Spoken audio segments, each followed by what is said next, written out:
5ാം ക്ലാസ്സിൽ 2024 നടന്ന അർദ്ധവാർഷിക പരീക്ഷ, കഴിഞ്ഞ വർഷം നടന്ന അർദ്ധവാർഷിക പരീക്ഷയുടെ തജ്വീദിൻ്റെ ചോദ്യപേപ്പറാണിത്. മാർക്ക് 50. നമുക്ക് ചോദ്യങ്ങൾ നോക്കാം. ഒന്നാമത്തെ, യോജിച്ചവ ചേർക്കാം. ചേർത്തി ഓതലാണ് നല്ലത്, ഇബ്ലീസിനെ വഖഫ് ചെയ്യലാണ് നല്ലത്, ആയത്ത് അവസാനിച്ചിരിക്കുന്നു, ബാത്തിലാകും 14 സ്ഥലങ്ങളിൽ.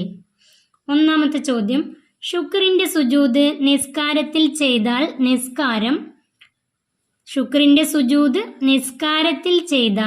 നിസ്കാരം ബാത്തിലാകും. സ്വാദ് സൂറത്തിലെ 23-ാം ആയത്തിൽ ശുക്രിൻ്റെ സുജൂദുണ്ട്, അത് നിസ്കാരത്തിൽ ചെയ്താൽ നിസ്കാരം ബാത്തിലാകും. 2, സജദയുടെ ആയത്തുകൾ ഉള്ളത് ഡേഷ്. സജദയുടെ ആയത്തുകൾ ഉള്ളത് 14 സ്ഥലങ്ങളിൽ. സക്കത്തയുടെ ആയത്തുകൾ ഉള്ളത് 4 സ്ഥലങ്ങളിൽ. സജദയുടെ 14 സ്ഥലങ്ങളിൽ. 3, വഖഫ് മുജവ്വസ് ചേർത്തി ഓതലാണ് നല്ലത്. വഖഫിൻ്റെ അടയാളങ്ങൾ എന്നുള്ള പാഠത്തിൽ വഖഫ് മുജവ്വസ് ചേർത്തി ഓതലാണ് നല്ലത്. 4, വഖഫ് മുത്ലഖ്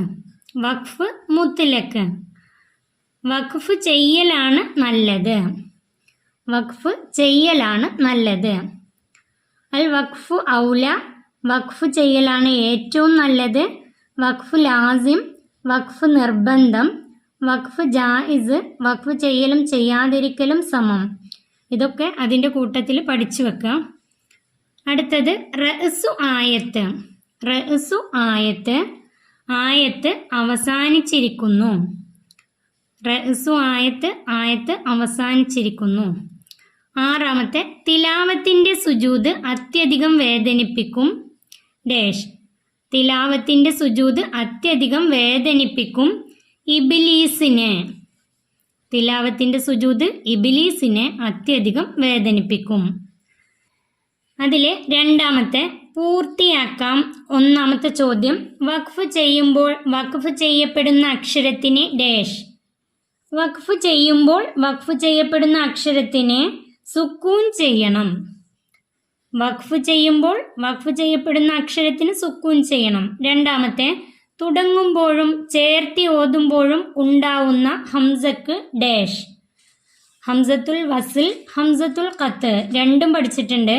അതിൽ തുടങ്ങുമ്പോഴും ചേർത്തി ഓതുമ്പോഴും ഉണ്ടാവുന്ന ഹംസക്ക് ഹംസത്തുൽ ഖത്ത് എന്ന് പറയുന്നു. ഇവിടെ എഴുതേണ്ടത് ഹംസത്തുൽ ഖത്ത്. തുടങ്ങുമ്പോഴും ചേർത്തി ഓതുമ്പോഴും ഉണ്ടാവുന്ന ഹംസക്ക് ഹംസത്തുൽ ഖത്ത്. എന്നാൽ ഹംസത്തുൽ വസ്ൽ തുടക്കത്തിൽ വരാത്തതും ചേർത്തി ഓതുമ്പോൾ ഉച്ചാരണത്തിൽ വരുന്നതുമായ ഹംസക്ക് ഹംസത്തുൽ വസ്ൽ എന്ന് പറയുന്നു. 3ാമത്തെ, അൽ മാഹിറു ഫിൽ ഖുർആനി മാസഫറത്തി ഡേഷ്. അൽ മാഹിറു ഫിൽ ഖുർആനി മാസഫറത്തിൽ കിറാമിൽ ബററ. അൽ മാഹിറു ഫിൽ ഖുർആനി മാസഫറത്തിൽ കിറാമിൽ ബററ 1ാമത്തെ പാഠത്തിൽ നിന്നാണ്. അതിൻ്റെ അർത്ഥം, ഖുർആനിൽ നൈപുണ്യം നേടിയവർ ഖിയാമത്ത് നാളിൽ സഫറത്ത് എന്ന ബഹുമാനികളായ മലക്കുകളുടെ കൂടെയായിരിക്കും.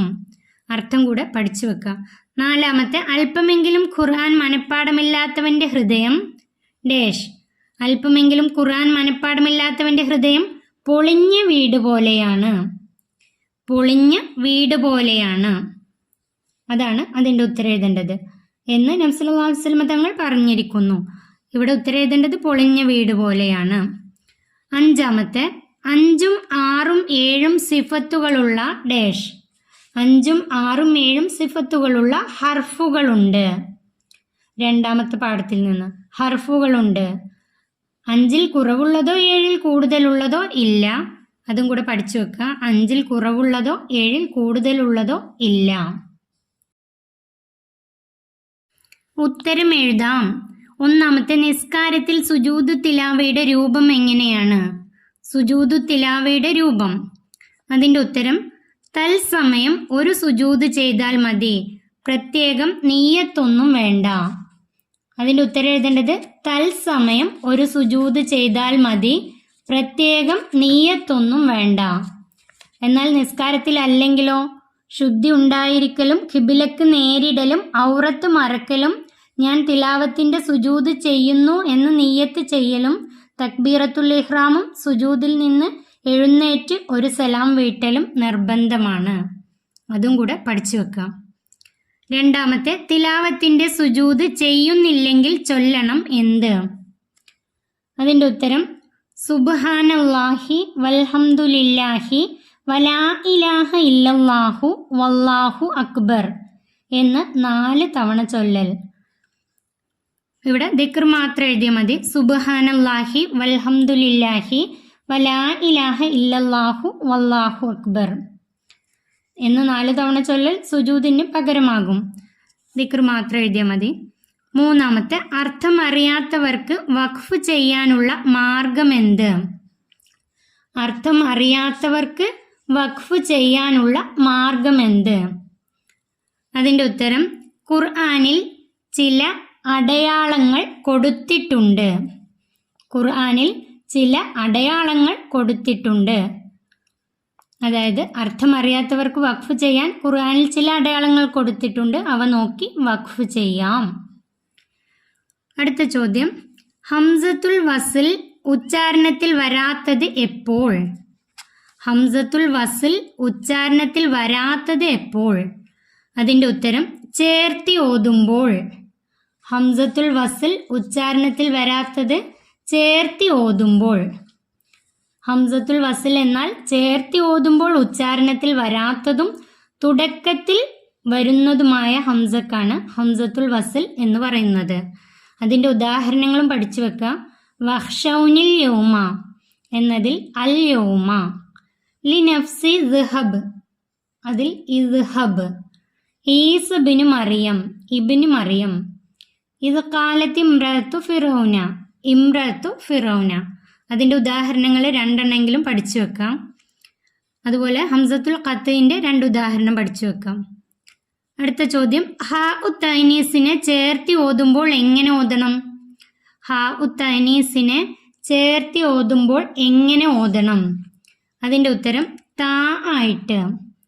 ഹാ ഉത്തൈനീസിനെ ചേർത്തി ഓതുമ്പോൾ താ ആയിട്ടും അതിന്മേൽ വഖഫ് ചെയ്യുമ്പോൾ ഹാ ആയിട്ടും ഉച്ചരിക്കണം. ചേർത്തി ഓതുമ്പോൾ താ ആയിട്ട് എന്നാണ് ഇവിടെ ഉത്തരം. ഇതും കൂടെ പഠിച്ചു വെക്കാം. അതിന്മേൽ വഖഫ് ചെയ്യുമ്പോൾ ഹാ ആയിട്ടും ഉച്ചരിക്കണം.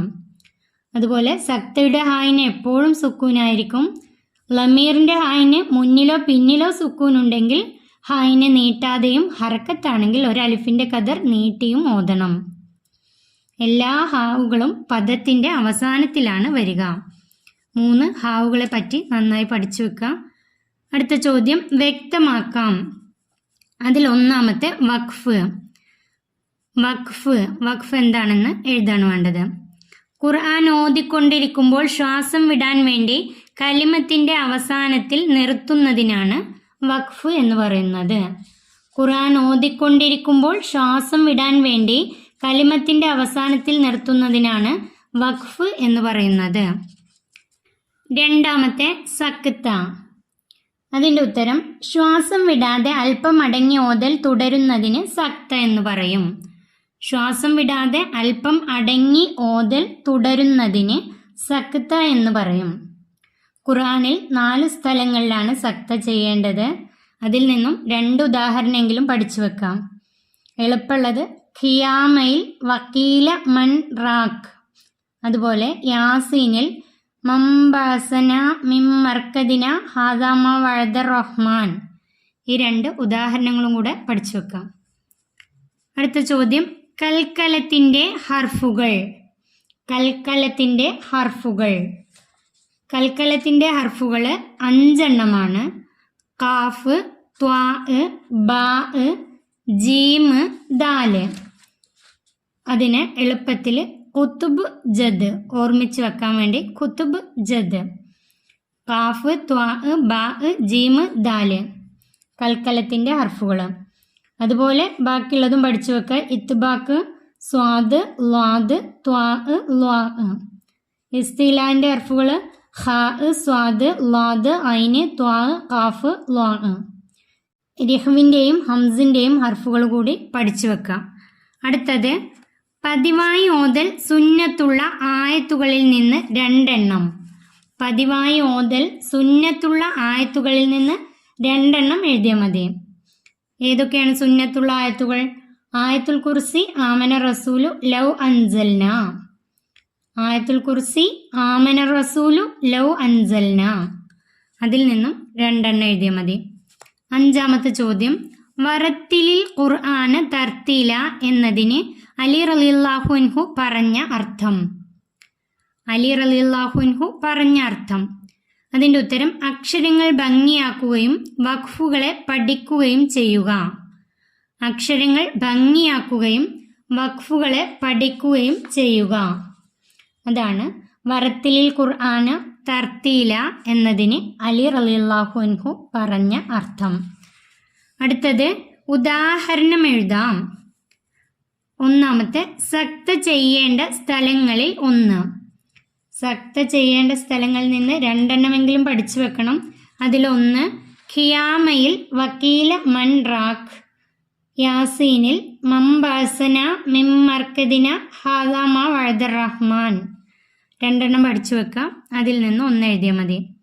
2ാമത്തെ, നീട്ടി ഓതേണ്ട ഹാ ഉള്ളമീറിന്. ഹാ ഉള്ളമീറിനെ നീട്ടിയും നീട്ടാതെയും ഓതണം. ഹാ ഉള്ളമീറിനെ നീട്ടി ഓതേണ്ടതിന് ഉദാഹരണം ലഹു മാഫിസ്സമാവാത്തി വബിഹി യസ്തഅ്ജിലൂൻ. ഈ രണ്ടെണ്ണത്തിനെയാണ് നീട്ടി ഓതേണ്ടത്. ലഹു മാഫിസ്സമാവാത്തി വബിഹി യസ്തഅ്ജിലൂൻ. ഇനി എപ്പോഴാണ് നീട്ടി ഓതേണ്ടത്? ലമീറിൻ്റെ ഹാഇൻ്റെ മുന്നിലോ പിന്നിലോ സുക്കൂൻ ഉണ്ടെങ്കിൽ നീട്ടാതെയും ഹറക്കത്താണെങ്കിൽ ഒരലിഫിൻ്റെ കദർ നീട്ടിയും ഓതണം. ലമീറിൻ്റെ ഹാഇൻ്റെ മുന്നിലും പിന്നിലും ഹറക്കത്താണെങ്കിൽ ഒരലിഫിൻ്റെ കദർ നീട്ടിയും ഓതണം. അതിന് ഉദാഹരണങ്ങൾ പഠിച്ചു വെക്കുക. ലഹു മാഫിസ്സമാവാത്തി വബിഹി യസ്തഅ്ജിലൂൻ. ഇനി നീട്ടാതെ ഓതുന്നതിന് ഉദാഹരണം ലഹുൽ മുൽക്കു അൻഹു തലഹ വ ഇലൈഹിൽ മസീർ. അതിൻ്റെ ഹാ ഉള്ളമീറിൻ്റെ ഹായിന് മുന്നിലോ പിന്നിലോ സുക്കൂൻ ഉണ്ടായിരിക്കും. അങ്ങനെ വന്നാൽ നീട്ടാതെ ഓതണം. ഈ ചോദ്യപേപ്പർ ഇവിടെ അവസാനിക്കുന്നു. 5ാം ക്ലാസ്സിലെ പ്രിയപ്പെട്ട കുട്ടികൾക്ക് വീഡിയോ ഉപകാരപ്പെട്ടാൽ ചാനൽ സബ്സ്ക്രൈബ് ചെയ്യാത്തവർ ചാനൽ സബ്സ്ക്രൈബ് ചെയ്യാനും വീഡിയോക്ക് ലൈക്ക് ചെയ്യാനും മറക്കല്ലേ.